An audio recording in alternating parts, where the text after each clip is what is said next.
Morjesta. Tänään olisi luvassa pelkkä puhekelan vaihto tämmöiseen DD-audion 715D suppariin. Joo, elikkä mä tilasin tähän passoon puhekelan, mikä oli mahdollisimman oikeilla mitoilla. Tää oli puoli milliä pienempi tää sisämitta täältä mitä tällä vanhalla kelalla, mutta mulle oli käytännössä sama ja oli ihan pikkasen pisempi tämä kela tässä. Se ei nyt hirveästi, mutta ihan niin kuin muutaman millin taisi olla eroa siinä, mutta se nyt ei käytännössä vaikuta mihinkään. Mutta joo, tän meidän pitäisi saada tuuhon sovitettua sitten tämän vanhan kelan tilalle. Se on vähän kärvähtänyt.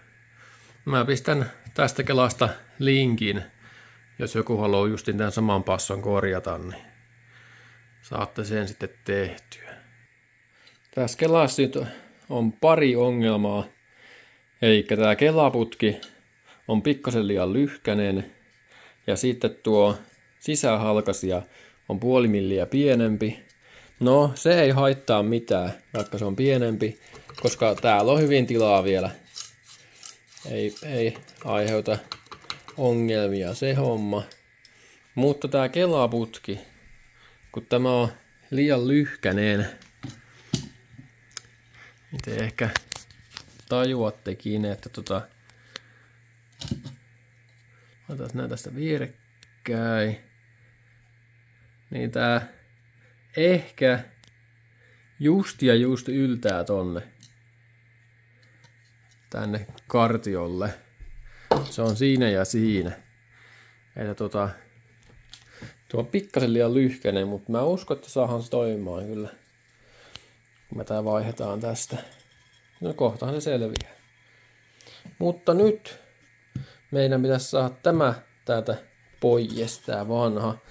Ja tämä pitää tehdä aika varovasti, koska siis tämä ei tosiaankaan ole niinku oikein semmonen äkkipikaisen ihmisen hommaa tämä. Se on aika kärsivällinen kyllä tämmöisen kanssa. Elikkä me lähdetään ekana kuorimaan tätä metallia täältä pois sisäpuolelta. Eli täällä on tämmönen, tää on niinku former englanniksi. Se on tämmönen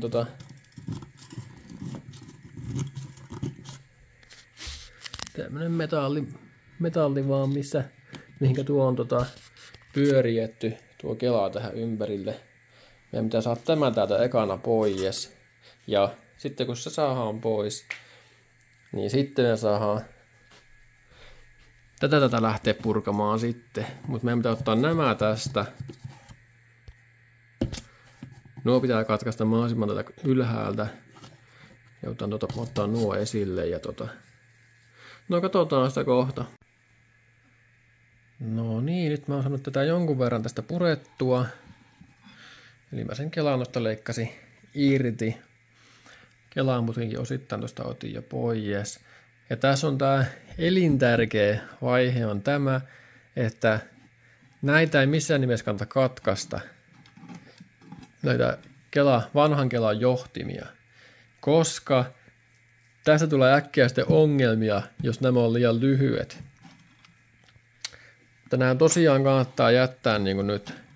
Tässäkin on ihan älyttömän pitkät nämä ihan näin, miksi tätä jättää, mutta näitä ei kannata katkaista tässä samalla, kun tätä tässä tuhoaa tätä vanhaa kelaa. Tai tätä kelaputkea.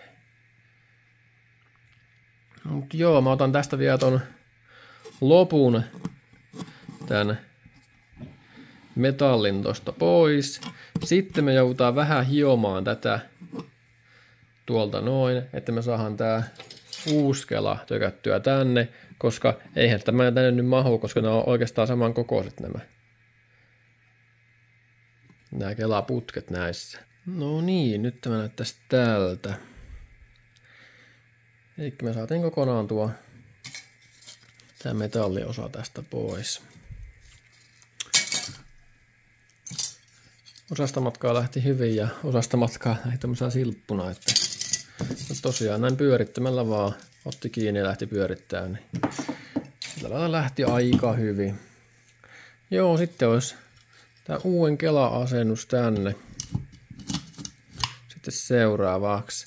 Eli tätä voi joutua tästä nyt vähän hiomaan vielä. Ei välttämättä muuta, kun tämä Kela oli ihan pikkasen pienempi. Sisämitalta ja taisi olla ulkomitaltaankin sen puoli milliä pienempi. Ja saattaisi muuten ehkä mennä näin muuten suoraankin, joo. Joo, mutta sitten mennään tähän, miten nämä Kelan johtimet laitetaan. Eli pysyisikö noin tässä paikalla yhtään? No suurin piirtein noin. Niin jos oikein laiska mies olisi, niin nämä voisi kytkeä tässä jo yhteen tämän alariparin alapuolella. Mä oon joskus tehnyt niinkin. Kun aina tämä Kela ei näe passossa ollenkaan, niin silloin sillä ei ole mitään väliä, vaikka se tässä tekisi sen liitoksen tässä alapuolella jo, alariparin alapuolella. Normaalistihan se liitos on täällä näin. No tässä näkyykin, se on tuolla näkyy mitä kolvauksia. 1, 2, 3, 4. Joo. Eli jos olisi oikein kiire, niin se voisi tehdä tossa noin. Mutta mä vedän nää tonne yläpuolelle. Eli näytäisi tästä lähteä, kun vaan nyppää näin varovasti. Niin näitten pitäisi saada veettyä nyt tonne yläpuolelle tästä nuo noin. Mä teen sen seuraavaksi. Sitten mä sovitan tän Kelaputken tänne oikeaan korkeuteen. Se oli tässä, oliko se nyt, se oli muistaakseni 80 milliä. Se olisi niin kuin tolle korkeudelle suurin piirtein sitten. Eli sitä joutuu jonkun verran upottaa tonne.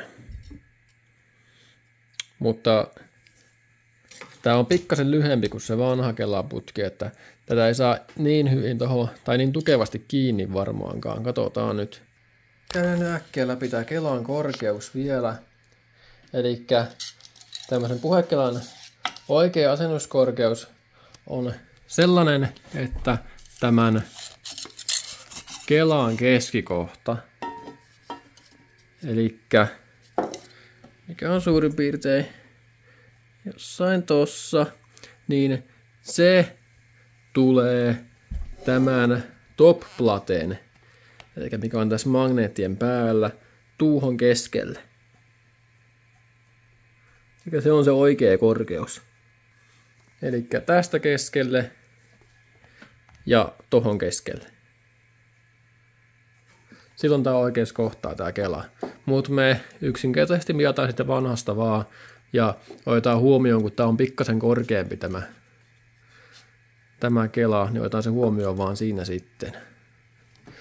Mutta jos ei tosiaan ole ollenkaan niin mitään vanhoja paloja jäljellä, mistä voisi tarkistaa, niin se on tosiaan sen top-laten keskellä on sitten se oikea korkeus tuolle Kelalle. No niin, ja ensimmäinen koesovitus.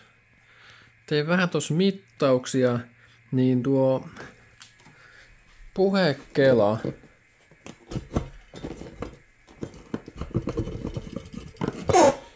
täällä. Tämä oli 5 milliä. Se oli ton verran liian alhaalla. Eli onkohan tämä alaripari antanut periksen 5 milliä tai jotakin. Ainakin näyttää sitä, että voisi olla.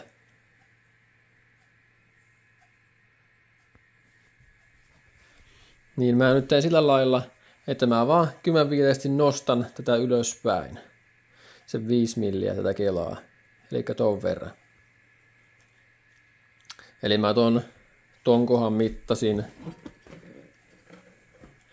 ihan vaan tästä laajasta. Eli just niin kun tuo merkki on kohdallaan, niin tuon Kelan keskikohta on tämän top-platen, mikä tässä on, niin kuin ton keskikohdassa. Ja silloin tämä Kela on oikein keskitetty. Ja nyt sen tosta korjasi. Ja se on sitten just oikein. Joo, sitten päästäänkin liimauttaa kelaa tuota kiinni. Ja tässä nyt näkyy, miten minkä verran liian lyhyt tää kela oli, tai kelaputki. No se oli semmosen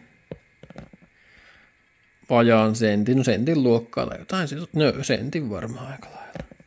10 milliä. Liian lyhyt, mutta ei sen tässä tilanteessa haitannut juuri mitään, koska meidän piti nostaa kumminkin kelaa se 5 milliä ylöspäin. No niin, nyt kela olisi tulla keskitettynä. Sinne meni yksi tämmönen paksumpi paperi, koska nythän se välyys on tuolla pienempi kuin normaalisti, koska se kela on sen 0,5 milliä pienempi.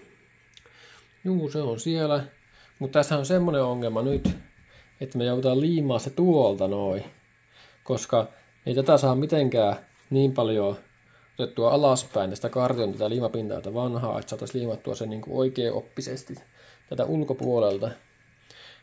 Niin me joudutaan liimaa tuolta vaan, täältä vaan kiinni sitä pikkasen ylhäältä. Mutta tuo reikä kyllä tuolla on aivan timmi, että siinä ei ole kyllä yhtään mitään pelivaraa. Että se kyllä luulisi pysyvän siellä ihan hyvin, vaikka liimaakin tuosta ihan pikkasen vaan. Mä käytän tämmöistä mustaa CA-liimaa, mikä on tähän hommaan tarkoitettu. Mutta jos ei tämmöistä kunnollista ole, niin sitten vaikka Piltemasta hakee CA-liimaa, se toimii aivan hyvin. Eli mä sitä veän tähän reunaan vaan pikkasen. Sen saa tarttumaan pysymään kiinni ja sitten mä laitan tuon mun teippauksen tilalle sitten sen liimauksen kanssa tästä ulkopuolelta. No niin, nyt siellä olisi pikkasen liimaa tuolla ympärillä. Sitten mä otetaan aktivaattoria. No eiköhän tuo piisaa. Sitten otetaan hetki ja otetaan tuo pois tuolta ja liimataan se ulkopuolelta se kelaa sinne kiinni.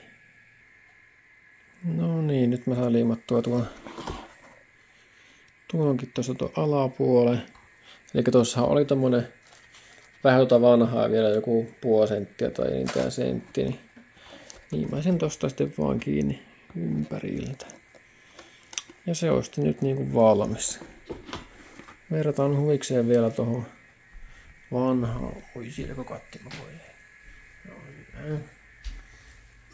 Se on tää toinen, mikä kans on mäsänä.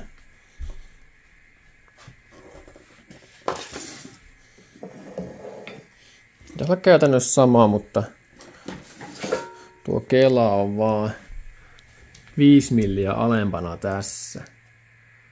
Joo. Hyvin saman näköinen. Jes, ihan hyvältä vaikuttaa.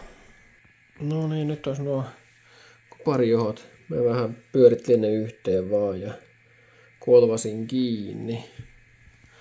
Elikkä noista pitää myös muistaa ottaa tuo lakka pois päältä. Eikä tässä on lakka näiden päällä. Niin kuin näette ehkä. Niin sen saa vaikka puukolla tai jollain otettua, niin saa ton puhtaan kuparin sitä esiin. Niin ne saa sitä kolvattua. Juu, sitten vaan vähän tuohon liimaa päälle. Näitten päälle ja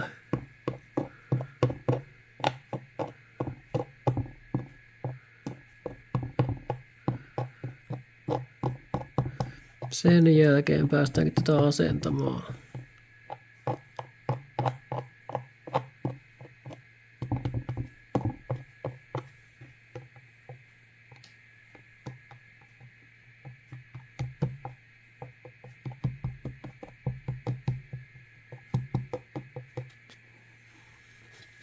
Noin. Ja se tolla pyssyy.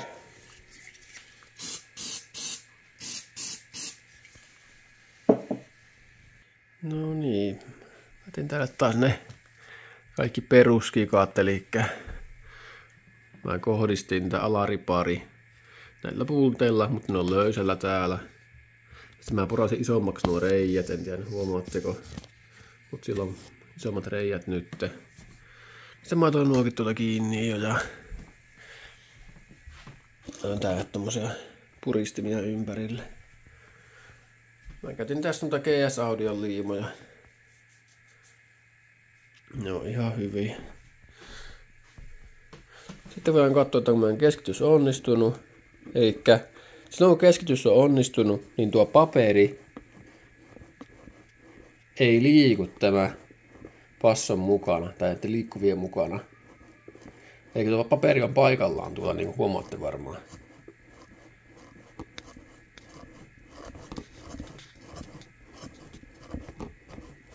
Niin silloin tuo keskitys on onnistunut.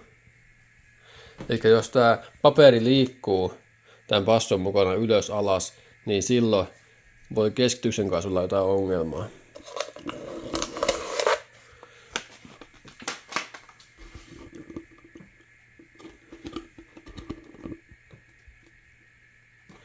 Loistava.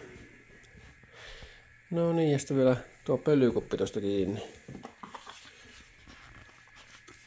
Sittenhän tämä onkin valmis. Yes. No niin, nyt olisi tuo pölykuppikin tänne liimautunut. Ja Kela ei hinkkaa mihinkään. Yes. Vähän on tökerön näköinen liimaus, mutta no, mitä pienestä.